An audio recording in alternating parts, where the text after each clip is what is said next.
तो हम इस वक्त मौजूद हैं नई दिल्ली के राष्ट्रीय स्वयंसेवक संघ के नवनिर्मित मुख्यालय में। आप मेरे पीछे बिल्डिंग देख सकते हैं। ये जो भव्य इमारत आपको नजर आ रही होगी, यही केशव कुंज के नाम से यहाँ पर जो पुराना कार्यालय था उसको तोड़ने के बाद में नई बिल्डिंग का निर्माण किया गया है। आप देख सकते हैं यहाँ पर 3 टावर आपको नजर आ रहे होंगे। एक टावर सामने की तरफ है, उसके बाद में दूसरे नंबर का टावर है और उसके बाद में तीसरे नंबर का पीछे की तरफ टावर है। ये आपको जो टावर नजर आ रहे हैं, इसमें ग्राउंड फ्लोर के साथ में 12 मंजिला जो है इमारत बनाई गई है। लगभग 300 कमरे इस टावर में आपको नजर आएंगे। आप सामने की तरफ देख सकते हैं जो व्हाइट कलर का मार्बल है उससे ये डिजाइन बनाई गई है। राजस्थानी डिजाइन जो जिस तरीके से किलों में और बड़े बड़े मंदिरों में आपको नजर आती है, उस तरीके की डिजाइन आपको यहाँ पर नजर आएगी। सामने की तरफ ये जो गेट है, एक ये गेट लगाया गया है, जिसके बाद में आप ये जो दूसरे नंबर की 3 अलग अलग टावर हैं, साधना है, अर्चना है, प्रेरणा है, ये 3 अलग अलग टावर बनाए गए हैं। इन टावरों में अलग अलग एंट्रेंस भी दिए गए हैं।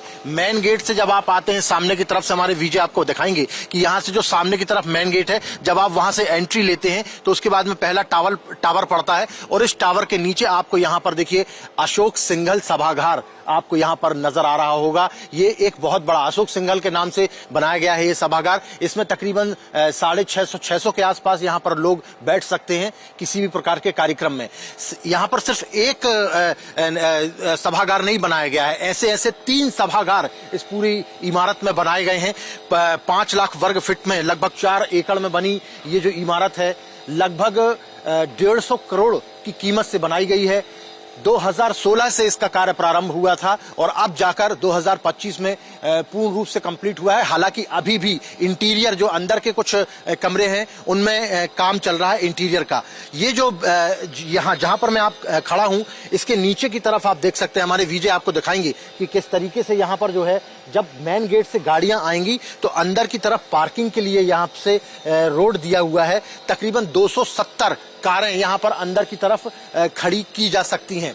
और मेन चीज आपको मैं बताना चाहता हूं कि जो वास्तु का निर्माण किया गया है, किस तरीके से वास्तु का निर्माण किया गया है। देखिए आपको षटकोण नजर आ रहा होगा, साटिया आपको नजर आ रहा होगा, स्वास्तिक का चिन्ह आपको यहाँ पर पूरी बिल्डिंग में नजर आएगा। जो जालियां बनाई गई हैं उनमें अष्ट कमल दल की जो आकृति है वो आपको यहाँ पर नजर आएगी। साइड में आप देख सकते हैं कि वेंटिलेशन के लिए जो है इस तरीके से पूरी की पूरी बिल्डिंग में जालियां दी गई हैं। जो मार्बल है उसका इस्तेमाल किया गया है। ग्रेनाइट, काले कलर का ग्रेनाइट पत्थर जो है उसका इस्तेमाल यहाँ पर किया गया है। इस तरीके से आप देख सकते हैं ये जो गेट है सभागार का, इसमें ये देखिए ग्रेनाइट पत्थर का यहाँ पर इस्तेमाल किया गया है। यदि हम इतिहास की बात करें तो 1939 के आसपास में यहाँ पर एक छोटा सा कार्यालय खोला गया था राष्ट्रीय स्वयंसेवक संघ का, नागपुर के बाद में। उसके बाद में 1960 से 1980 के बीच में लगातार यहाँ पर इस कार्यालय का विस्तार होता रहा। पहले 1 मंजिला इमारत बनी, उसके बाद में दूसरी मंजिला इमारत बनी और फिर उसके बाद में 2016 में लगभग 75,000 से ज्यादा स्वयंसेवकों ने 5 रुपए से लेकर लाखों रुपए तक जो अनुदान है वो दिया। कुल मिलाकर स्वयंसेवकों के पैसों से ये जो इमारत राष्ट्रीय स्वयंसेवक संघ की है वो खड़ी हुई है। इसमें जो पहला टावर आपको नजर आ रहा होगा, सत्येंद्र झा जो दिखा रहे हैं ये मेरे सामने की तरफ, इस पहले टावर में जो है जो कार्यालयीन ऑफिसेज हैं वो यहाँ पर रहेंगे। अलग अलग जो राष्ट्रीय स्वयंसेवक संघ के प्रकल्प चलते हैं उनके कार्यालय यहाँ पर रहेंगे। उसके अलावा जो दूसरे नंबर का और तीसरे नंबर का जो टावर है उसमें तमाम जो पदाधिकारी हैं वो यहाँ पर उनके रहने के लिए व्यवस्था की गई है। इसमें एक हाईटेक लाइब्रेरी की भी व्यवस्था की गई है 10वें फ्लोर में, जो कि समय आने पर हम जब ऊपर जाएंगे तो आपको दिखाएंगे।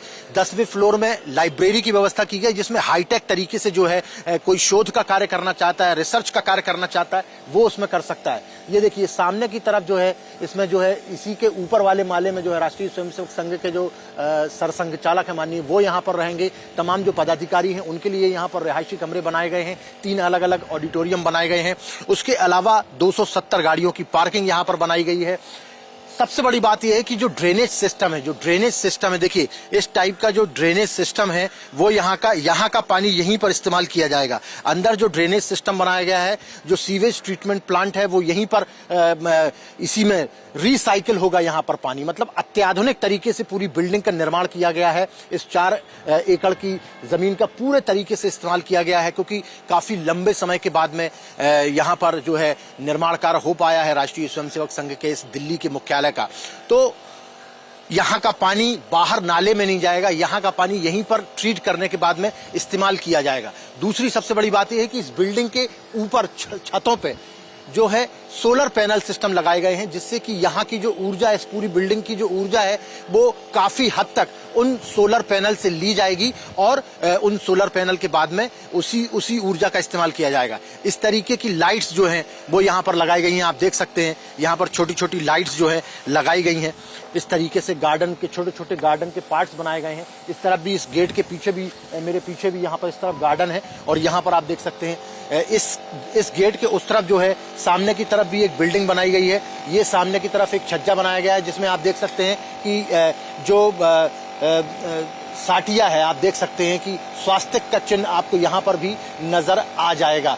और एक बिल्डिंग, दो बिल्डिंग, तीन बिल्डिंग, तीनों बिल्डिंग का जो अभी इंटीरियर का काम अभी भी कुछ हद तक चल रहा है, लगातार चल रहा है। सुरक्षा के दृष्टिकोण से देखा जाए तो पहले गेट से लेके हर बिल्डिंग में जब आप जाएंगे अंदर तो वहां पर जो है मेटल डिटेक्टर्स लगाए गए हैं। अंदर की तरफ एक हनुमान जी का मंदिर भी बनाया गया है पूजन अर्चन के लिए। छोटा सा सामने की तरफ जो है वो एक गार्डन आपको नजर आ रहा होगा। हमारे वीडियो यहीं से आपको दिखाने की कोशिश करेंगे। सामने की तरफ एक छोटा सा आपको उद्यान नजर आ रहा होगा, गार्डन, हरे कलर की घास आपको नजर आ रही होगी। वहां पर एक शाखा भी छोटी सी लगाई जा सकती है। तो ये जो एक भव्य आलीशान बिल्डिंग आपको नजर आ रही है, 3 मंजिला की ये जो इमारत आपको नजर आ रही है, ये राष्ट्रीय स्वयंसेवक संघ ने जब 27 सितंबर 1925 में डॉक्टर बलीराम हेडगेवार जी ने स्थापना की थी। उनका एक स्टैचू भी है, वो भी यहाँ पर जो है लगाया गया है। उसके स्टैचू की स्थापना की गई है क्योंकि वही संस्थापक थे। 99 साल हो रहे हैं इसी साल 2025, 27 सितंबर 2025 को 100 वर्ष पूरे होने वाले हैं राष्ट्रीय स्वयंसेवक संघ के। उसी के दौरान यहाँ पर ये भव्य बिल्डिंग का निर्माण कराया गया है। और राष्ट्रीय स्वयंसेवक संघ न सिर्फ देश भर में बल्कि विदेशों में भी अब अपनी ख्याति फैला रहा है, अपनी धाक जमा रहा है। राष्ट्रीयता के लिए, हिंदुत्व के लिए, समाज के लिए, व्यक्ति निर्माण के लिए जाना जाने वाला राष्ट्रीय स्वयंसेवक संघ लगातार समाज के लिए कार्य कर रहा है। और उसी कड़ी में अपने ही स्वयंसेवकों के पैसे से ये इस भव्य जो दिल्ली की इमारत है उसका निर्माण कराया गया है। हालांकि जो राष्ट्रीय स्वयंसेवक संघ का जो मुख्यालय है वो नागपुर में स्थित है, लेकिन दिल्ली चूंकि देश की राजधानी है, महत्वपूर्ण इलाका है, इसलिए यहाँ पर भी इस तरीके से एक बड़ी बिल्डिंग के रिक्वायरमेंट थी आरएसएस को, और उसी के मद्देनजर यहाँ पर ये बिल्डिंग बनाई गई है। तो अब देखने वाली बात है कि इस बिल्डिंग का निर्माण हो चुका है। आने वाले समय में लगभग 90% कार्यालय के तमाम जो लोग हैं वो यहाँ पर शिफ्ट हो चुके हैं। बहुत सारी चीजें अभी भी चल रही हैं। मुझे लगता है कि 27 सितंबर 2025 जब 100 वर्ष पूरे होंगे तब तक ये कार्यालय पूर्ण रूप से बनकर तैयार हो जाएगा और यहाँ पर पूर्ण रूप से राष्ट्रीय स्वयंसेवक संघ का जो दिल्ली का मुख्यालय है वो स्थापित हो जाएगा। तमाम जो यहाँ पर जो पदाधिकारी रहेंगे उनके लिए यहाँ पर एक कैंटीन का भी निर्माण किया गया है, जिसमें 24 घंटे उनको भोजन की जो समय रहता है कि सुबह का नाश्ता, दोपहर का खाना और शाम का खाना, वो वहां पर उपलब्ध कराया जाएगा। यहां पर 5 बेड का एक हॉस्पिटल भी बनाया गया है। तो तमाम सुविधाओं से लैस है ये पूरी की पूरी बिल्डिंग। अब देखने वाली बात यह है कि जिस तरीके से लगातार प्रगति कर रहा है राष्ट्रीय स्वयंसेवक संघ, न सिर्फ समाज में बल्कि देश भर में, आने वाले दिनों में, क्योंकि ये तीसरी ऐसी बिल्डिंग है जो राष्ट्रीय स्वयंसेवक संघ की बनी है, आने वाले दिनों में और देश भर में कहां-कहां इस तरीके से राष्ट्रीय स्वयंसेवक संघ के कार्यालय खुलेंगे, ये भी हम आपको आने वाले समय में बताते रहेंगे। आप देखते रहिए टाइम्स नाउ नव भारत। मैं हिमांशु तिवारी, विजय सत्येंद्र झा के साथ दिल्ली से।